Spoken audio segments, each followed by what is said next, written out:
जय झूलेलाल। पूज्य सिंधी पंचायत हेमूनगर द्वारा दिवाली मिलन समारोह हर्षोल्लास सां गॾु मल्हायो वियो। त सिंधी धर्मशाला हेमूनगर में दिवाली मिलन समारोह हर्षोल्लास सां गॾु मल्हायो वियो।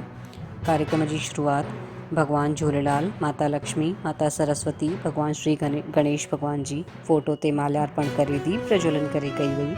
कार्यक्रम जी अध्यक्षता अध्यक्ष श्री सुरेश जीवनानी कयनि। अध्यक्ष युवा टीम खे वाधायूं ॾिननि। उन्हनि बाल दिवस जे अवसर ते ॿारनि लाइ फैंसी ड्रेस प्रतियोगिता जेका आयोजित कई वई हुई, उन जे सफल आयोजन लाइ हिकु सुठे कार्यक्रम लाइ पूरी टीम खे वाधायूं ॾिननि ऐं अॻिते चयनि त युवा टीम इन ई तरह समाज हित लाइ अहिड़ा कार्यक्रम कंदी रहंदी ऐं पंचायत जो पूरो सहयोग युवा टीम खे मिलंदो रहंदो। दिवालीअ जूं सभई सदस्यनि खे आयल माण्हुनि खे वाधायूं ॾिनियूं वयूं। पंचायत उपाध्यक्ष मोहन जैसवानीअ बि सभिनीनि माण्हुनि खे दिवालीअ जूं शुभकामनाऊं ॾिननि ऐं उज्जवल भविष्य लाइ कामना कयनि। सभई सदस्यनि बारी बारी सां हिक ॿिए खे मिठाई खाराए मुंहुं मिठो करायो।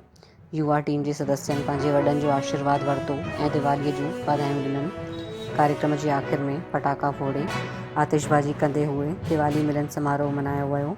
आयल सभिनी सदस्यनि लाइ स्वल्पाहार जी व्यवस्था कई वई हुई। मंच संचालन मोहन मोटवानीअ कयो। आभार व्यक्त जीवत रोहरा कयो।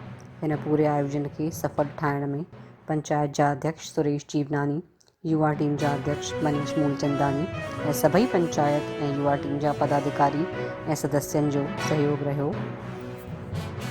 जय झूलेलाल।